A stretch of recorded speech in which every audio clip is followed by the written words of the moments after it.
Shalom, selamat pagi Bapak Ibu Saudara yang dikasih Tuhan. Senang bisa bertemu dengan Bapak Ibu kembali di akhir pekan di dalam minggu ini.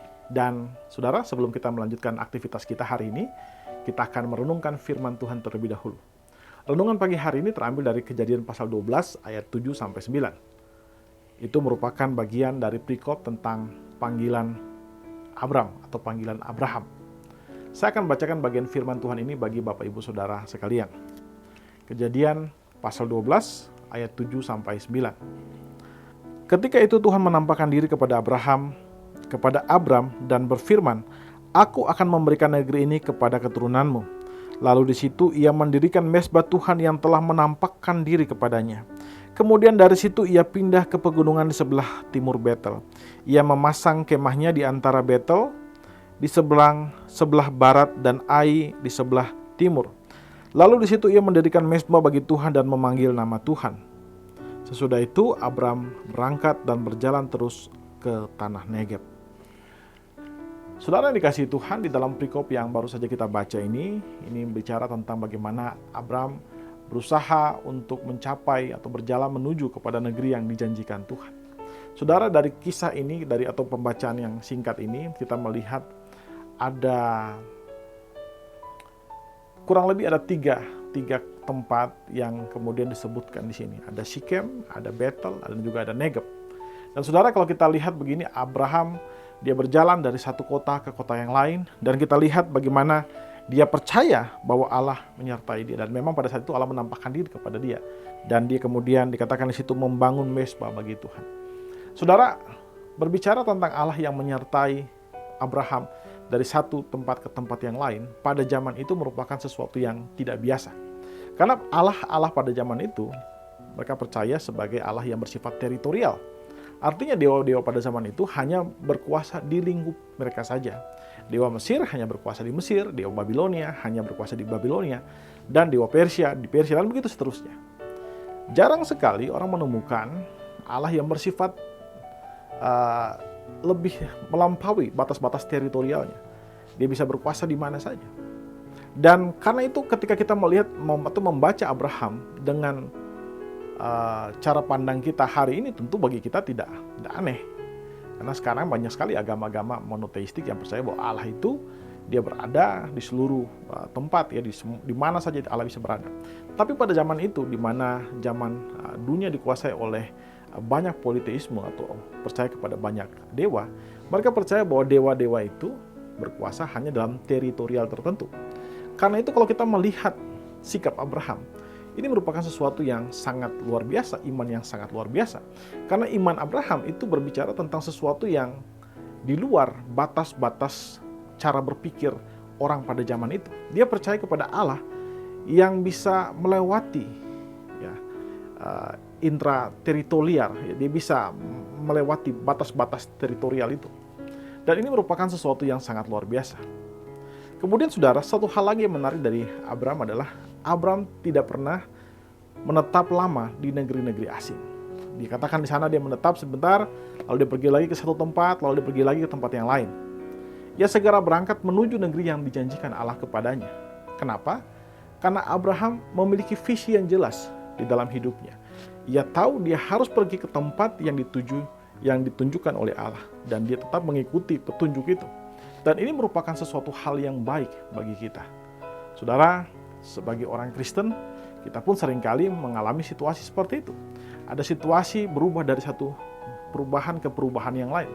Kita mungkin belum membangun usaha belum baik lagi, tiba-tiba COVID datang. Lalu setelah COVID datang, kita berusaha untuk beradaptasi, tiba-tiba masalah lain datang. Ya, sebentar lagi ada pemilihan umum, dan tentu ada begitu banyak hal yang bisa saja berubah. Nah, kita mengalami situasi yang berubah dari waktu ke waktu. Tapi, saudara, kita harus seperti Abraham. Kita meyakini bahwa di tengah situasi apapun, Allah pasti menyertai kita. Baik sehat maupun sakit, baik kita untung maupun kita sedang rugi, baik pada saat kita berhasil maupun pada saat kita sedang gagal, Allah tetap menyertai kita. Keyakinan bahwa Allah menyertai kita itulah yang membuat kita bisa menjalani hidup dengan lebih pasti, dengan lebih terarah, dengan lebih tenang. Karena kita tahu bahwa satu-satunya harapan kita hanyalah Allah. Situasi boleh berubah, tetapi Allah tidak berubah. Karena itu kita harus tetap percaya kepada Allah dan tekun mengikuti jalannya, mencari jalannya, mencari tahu kehendaknya, dan setia kepada perintahnya. Dengan demikian kehidupan kita akan lebih tenang. Kehidupan kita akan lebih terarah karena kita memiliki visi.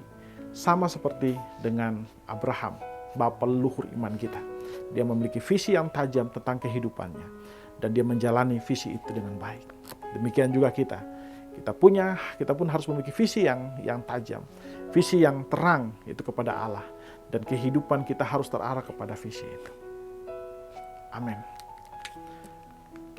Bapak Ibu Saudara yang dikasihi Tuhan, mari saya mengajak kita untuk mengambil waktu sejenak untuk merenungkan firman Tuhan yang baru saja kita dengarkan. Saudara, apakah saudara tetap percaya kepada Allah ketika saudara sedang memasuki musim-musim kehidupan saudara yang selalu berubah? Mari kita mengambil waktu sejenak untuk mendoakan hal tersebut. Berdoalah meminta anugerah Tuhan melalui Roh Kudus supaya kita dapat tetap beriman kepada Allah meskipun di tengah situasi yang selalu berubah.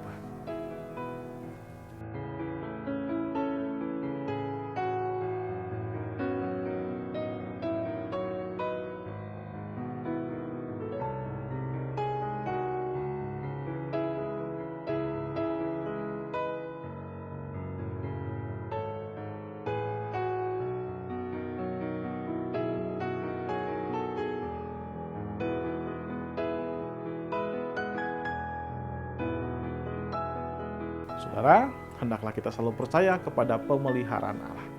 Mari kita tundukkan kepala, kita berdoa.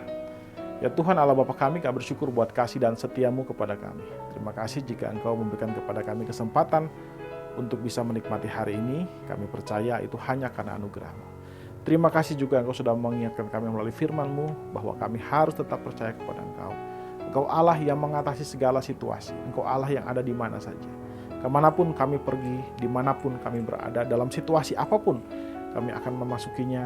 Kami percaya bahwa Engkau Allah yang selalu menyertai kami, Engkau Allah yang menjagai kami Tuhan. Dan karena itu kami hendak kehidupan kami menjadi kehidupan yang terus berakar di dalam Engkau, bertumbuh di dalam Engkau Tuhan. Terima kasih Bapak, kami menyerahkan kehidupan kami ke dalam tangan-Mu. Apapun yang kami kerjakan hari ini, biarlah semua memperkenankan hati-Mu. Dalam nama Tuhan Yesus, kami berdoa kepada Bapa Surgawi. Haleluya. Amin. Amin. Bapak Ibu Saudara yang dikasihi Tuhan, demikian renungan kita pada pagi hari ini. Selamat menjalani hari ini dan Tuhan Yesus memberkati kita semua.